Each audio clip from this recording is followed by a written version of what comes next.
Welcome back to Silent Paws and Brave Hearts. The snow did not fall that night. It attacked. It came sideways and without mercy, driven by a wind that screamed through the Bighorn Mountains of northern Wyoming like something wild and furious and without any intention of stopping. The highway had disappeared completely beneath 3 feet of white. The road swallowed whole, the world beyond the truck windows nothing but darkness and cold, and a storm that did not care, not even slightly, whether anyone survived it. Daniel Mercer drove through it anyway, both hands steady on the wheel of his old pickup, leaning slightly forward, his eyes narrowed and focused against the dark. He was 50 years old, his hair mostly gray and cropped short the way the Marine Corps had taught him, his face deeply lined, his hands scarred along the knuckles, the hands of a man who had spent his whole life doing things that left permanent marks. He had served 2 tours in Iraq and come home from each one quieter than he had left, carrying things inside him that had no name and no easy place to be set down. He had loved a woman named Carol, and they had built a life together on a farm outside of Sheridan, Wyoming, and they had raised a son in that house, a boy who filled every room he walked into with noise and laughter and the beautiful chaos of a child who is completely and unconditionally loved. His name was Thomas. He had been 14 years old when they lost him, tall and still growing into his own hands and feet, with an enormous laugh and a love for snow days that nothing could diminish. He used to appear in the kitchen doorway before sunrise in his pajamas, boots already halfway on, saying the same thing every single time, in that voice that was just beginning to change and drop lower at the edges. "Come on, Dad. Come on, buddy. The yard's not going to ruin itself."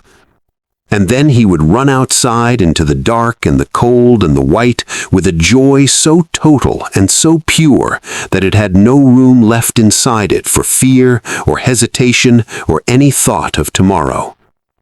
Daniel had watched him from the kitchen window more mornings than he could count, standing there with his coffee going cold in his hand, feeling the particular and irreplaceable fullness that comes from watching someone you love be perfectly and completely happy, a fullness so total you almost cannot hold it. He had thought he had more time. He thought about that every single day, not with the sharp, breathtaking edge of fresh grief anymore, but with the low and permanent ache of something that had become part of the very structure of who he was, the way an old wound becomes part of how a man walks through the world. Carol had left 2 years after Thomas, quietly and without cruelty, simply having run out of the strength to keep them both standing inside the same grief. Daniel had understood it completely, and that complete and generous understanding had been its own quiet kind of heartbreak. He lived alone on the farm now, in the house that held Thomas in every corner and every floorboard and every window, alone except for Buddy.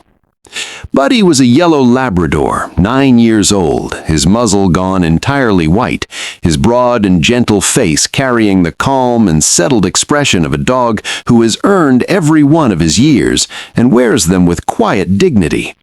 He lay on the passenger seat with his chin resting on his paws and his eyes soft and half-closed, his body rising and falling in the slow, easy rhythm of a dog almost asleep, but his ears moved constantly and slightly, reading the world around the truck with an attention that 9 years of living beside a grieving man had sharpened into something that felt very close to sacred.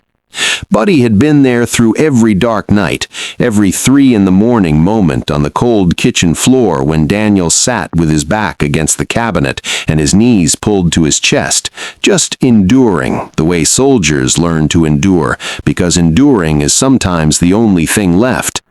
Buddy had always found him, always pressed his warm, heavy body against Daniel's side and breathed slowly and steadily until Daniel's breathing, eventually and gratefully, followed his. He had done it after Iraq. He had done it after Thomas. He had never once needed to be asked. Tonight, those ears lifted. Slowly at first, then with a quiet and unmistakable certainty, Buddy's head came up from his paws, his nose working the air despite the closed windows, and a low sound rose in his chest, not quite a bark and not quite a growl, but something between the two that meant, in the private language the two of them had built together across nearly a decade, "Pay attention right now, Daniel. Pay very close attention." Daniel raised his eyes to the road ahead, and there, caught in the full reach of his headlights through the curtain of driving snow, he saw her. A woman was walking through the blizzard, moving forward with the quiet determination of someone who has made a decision and passed the point of turning back. Her arms crossed tightly over her chest, holding a baby wrapped carefully against her body, her coat pulled open at the collar because she had used part of it to shield the infant's face from the wind. Behind her, stumbling through snow that came up past their knees, 3 children followed. A girl of about 12 walked with her chin lifted and her jaw set, holding the hand of a boy of 8 who kept tripping in the deep snow and kept catching himself and kept going. And behind them both, bringing up the rear without a single word of complaint, was a little girl no older than 5, her coat far too thin for this cold, her lips faintly blue in the white glare of the headlights, her small legs working with everything she had through snow that was nearly as tall as she was. They were not dressed for a blizzard, they were dressed to run. Daniel stopped the truck and sat completely still for one long moment, taking in the sight of them, and something moved through his chest that he had not felt in a very long time. Not pity, something older and deeper than pity. Recognition. He knew what it looked like when a person was carrying the impossible alone, and he knew it the way you know the face of someone from your own family. He opened the door and stepped into the storm. The cold hit him immediately, driving through his coat and into his bones with a force that made absolutely clear it meant business. He walked forward anyway, directly into the wind and the snow, toward the woman and her children, and when he reached her, he kept his voice as calm and as steady as he possibly could. "Ma'am," he said quietly, "you and those children are not going to make it another mile in this storm. Please." He paused for just one breath, one open and honest breath. "Come with me." Grace Holloway stopped walking. She was 42 years old, dark-haired, with a face that had once been soft and was now something stronger and more complex, and in its own way more beautiful, the face of a woman who has been through the fire and come out the other side, still standing. She looked at Daniel the way a woman looks at a stranger when she has already survived the worst that people can offer, with caution and exhaustion, and a fierce and unbroken will behind her eyes that no amount of cold or fear had managed to touch. She said nothing, gripping the baby tighter, and the moment hung between them in the dark and the driving snow. And then Buddy arrived. The old lab had slipped out of the truck behind Daniel, quiet and deliberate, moving through the snow with a sureness that his 9 years did nothing to diminish. He did not go to Grace. He did not go to Daniel. He went directly and without any hesitation to the little girl at the back of the line, the 5-year-old with the blue lips and the thin coat, the one who had said nothing about how cold she was or how tired she was or how frightened she was, the one who had simply kept going because the others were going and she loved them, and that was enough. Buddy pressed his warm body gently against her legs and licked her frozen fingers once, slowly and carefully, and then he turned his big white muzzle and pressed it softly against her cheek, and the little girl, whose name was Maggie, wrapped both of her small arms around his neck without thinking and without hesitating, the way children hold on to dogs before the world has taught them to be careful about what they love.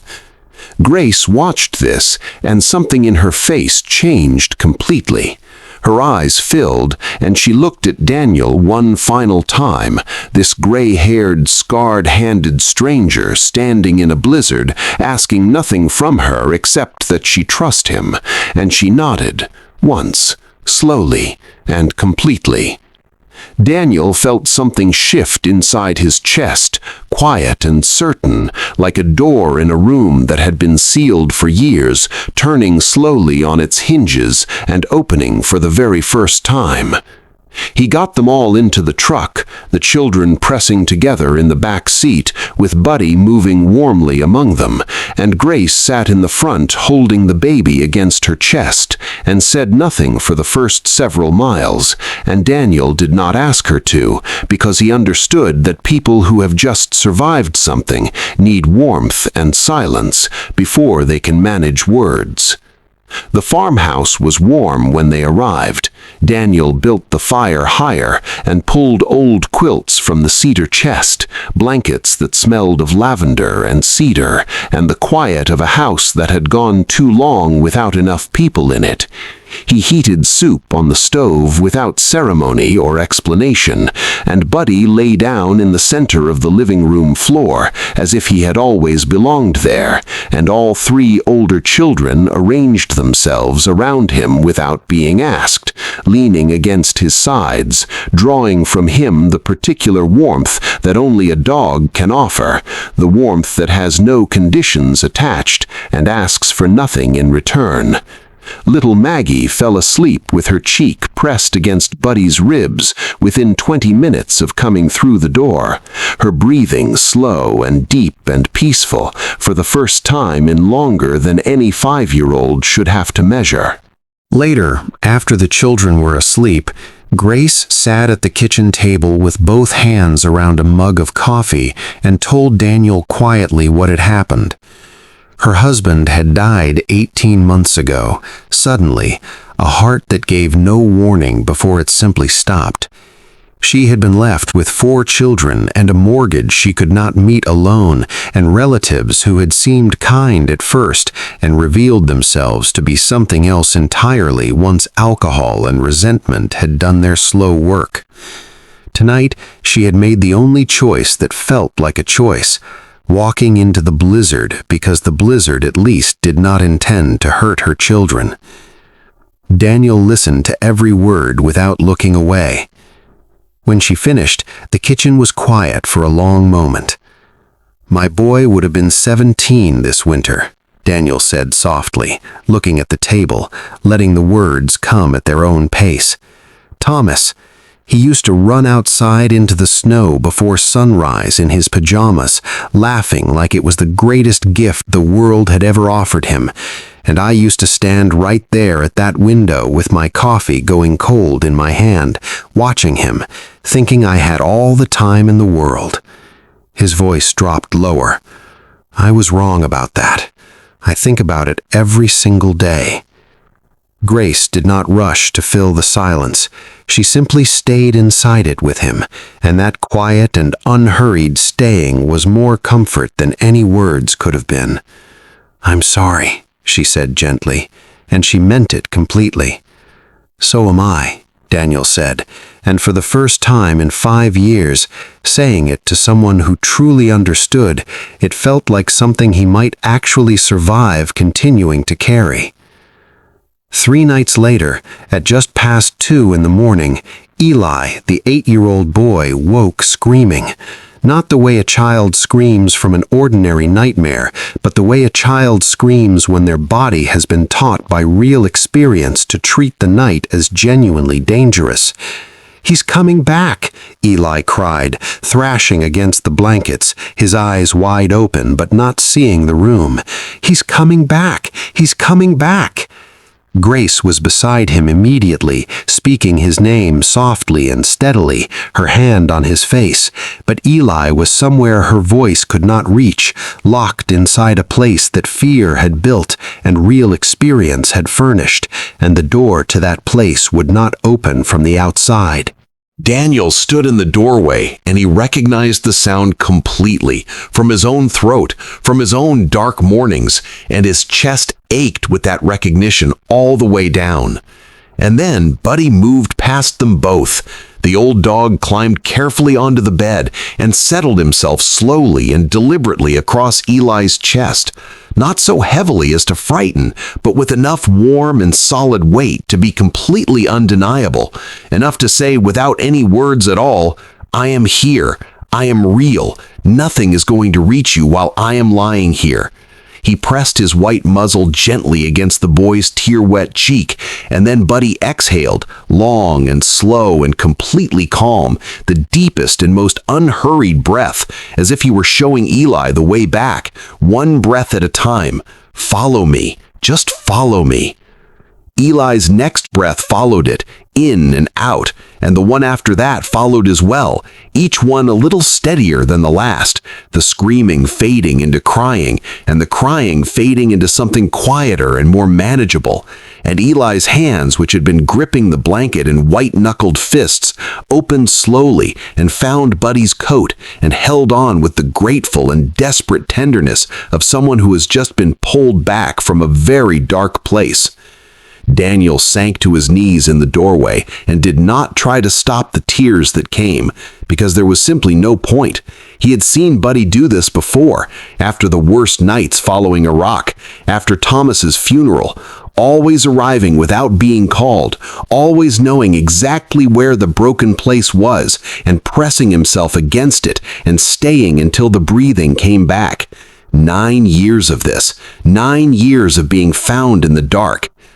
Grace rested her forehead gently against Daniel's shoulder, and he put one arm around her, and they stayed like that together in the doorway, while Buddy stayed with Eli, all of them breathing together in the quiet dark, bound by something that had no name, but felt, in that moment, very much like Grace itself. "He saved my son tonight," she whispered. "He's been saving people his whole life," Daniel said quietly, his voice thick with everything he was feeling. "That's just who he is." The weeks that followed brought hard things alongside the tender ones. The man Grace had fled came to the farm one morning, loud and certain of himself, and Daniel stood in the doorway with a stillness that required no volume to communicate everything it needed to. Sheriff's deputies arrived, saw what needed to be seen, and legal protection was granted. The door was closed against that darkness permanently, and it did not come back. And slowly, the way spring comes to Wyoming, gradually and then all at once, the house changed. Laughter returned, real laughter, the sudden and unplanned kind that catches you off guard and reminds you that joy does not wait to be invited, but simply returns when enough room has been made for it. But winter does not last forever, and neither do faithful old dogs. On a morning in early April, when the last snow had retreated from the yard and the first thin green was pushing bravely up through the cold ground, Buddy collapsed in the sunshine. He had been lying in a warm patch of April light near the oak tree, watching the children play with the soft and satisfied expression of a dog who has found exactly where he belongs and knows it completely. And then his legs folded quietly beneath him, and he lay down in the new grass and did not get back up. Daniel reached him in seconds, dropping to his knees and gathering Buddy's head into both of his trembling hands and holding it against his chest, and his voice, when it came, was barely a sound at all. "No," he whispered. "No, you don't leave me too, you hear me? You don't leave me too." Buddy looked up at him, and his eyes were calm, deeply and completely calm, the same eyes that had found Daniel on every dark floor and in every impossible moment for 9 years. And they said one final time, without any need for words, "I was always here. You were never as alone as you believed, and I am not sorry for a single moment of it." Maggie knelt down in the new grass beside them, this 5-year-old girl whose frozen fingers Buddy had licked in a blizzard on the worst night of her small life, and she placed her tiny hand on his side and said, with a gentleness and certainty that no child her age should have possessed, and yet she did, completely and naturally, as if love itself had taught her things that years alone never could. "You saved us," she said softly. "It's okay now. You can rest." Buddy's tail moved one final time, slow and full and complete, one last wag that said everything that words were never going to be adequate to express. And then he was still, and the April sunlight lay warm and golden across the grass, and Daniel held his old friend and wept without any attempt to hold it back, because some griefs are too honest and too earned to be contained, and Buddy had earned every single tear. They buried him beneath the old oak tree behind the farmhouse, in the ground that was just beginning to soften with the year's first real warmth, and Eli carved the words himself into a small wooden cross, pressing each letter with careful and deliberate love, his hands steadier than anyone would have expected from a boy who was crying while he worked, and working anyway. He saved us all. Months passed, and wildflowers grew around the base of the oak tree, yellow and white and unhurried, the kind that return every spring without being asked, because returning is simply what they do. Grace planted a garden, the children grew taller and more certain of themselves, and the house filled with the sounds that empty houses forget they are capable of making. One evening in late summer, Daniel stood alone at Buddy's grave as the sun went down over the Wyoming hills in gold and rose and deep blue. The children were inside, and he could hear them through the open kitchen window, Grace's voice woven among theirs, laughter, the comfortable clatter of dishes, the irreplaceable sound of a house that is genuinely and completely full. He stood with his hands at his sides and looked at the little wooden cross and spoke quietly, the way you speak to someone who is gone but has never entirely left. "We're okay," he said softly, "all of us, because of you." He paused for a moment, his voice dropping lower. "Thomas would have loved you even more than I did, and I didn't think that was possible. You two would have run out into the snow every morning before sunrise and driven me completely out of my mind with happiness." His voice broke slightly at the edges, but held. "Thank you, old friend, for every single night you stayed." The oak tree moved gently above him in the warm evening air, and Daniel stood there one long and unhurried moment, and then he turned and walked back toward the lights of the house. Later that night, Grace and Daniel sat together on the porch steps in the warm dark, and Emma sat nearby on the railing watching fireflies drift slowly across the yard like small wandering lights, peaceful and free. Grace leaned her shoulder gently against Daniel's. "You told me once this house felt like a tomb," she said softly. "I did say that," Daniel said. "Does it still?" He was quiet for a moment, a long and full and genuinely unhurried moment, the kind that only belongs to people who have earned their peace and know how to sit inside it. "No," he said simply. "It feels like home." He took her hand quietly, without urgency, the way you take the hand of someone you trust completely, not because either of them needed saving anymore, but because none of them would ever face another winter alone. And the fireflies drifted across the warm Wyoming dark, and the house glowed gold through every window, and the children slept safely inside, and somewhere beneath the old oak tree, in the good and quiet earth, a faithful old dog rested in the peace he had spent every last breath of his beautiful life earning for the people he loved. Some people will tell you that miracles come with thunder and with grand and unmistakable gestures, but sometimes a miracle looks like an old pickup truck moving slowly through a blizzard. Sometimes it has a gray muzzle and warm brown eyes and a tail that wags even at the very end. And sometimes that is more than enough. Sometimes that is everything. If this story reached inside your heart tonight, if it made you think of someone you have loved and lost, a person or a faithful dog who is gone now but never really gone, please know that you are not alone in that feeling and that this community was built for exactly that. Subscribe to Silent Paws and Brave Hearts right now and ring that bell so that every story we bring you comes straight to you without you ever having to go looking for it. Leave a name in the comments tonight, the name of a dog you have loved or someone who stayed beside you through your hardest winter. We read every single one, and every single one matters. Thank you for being here tonight. Thank you for listening. We will see you in the next story.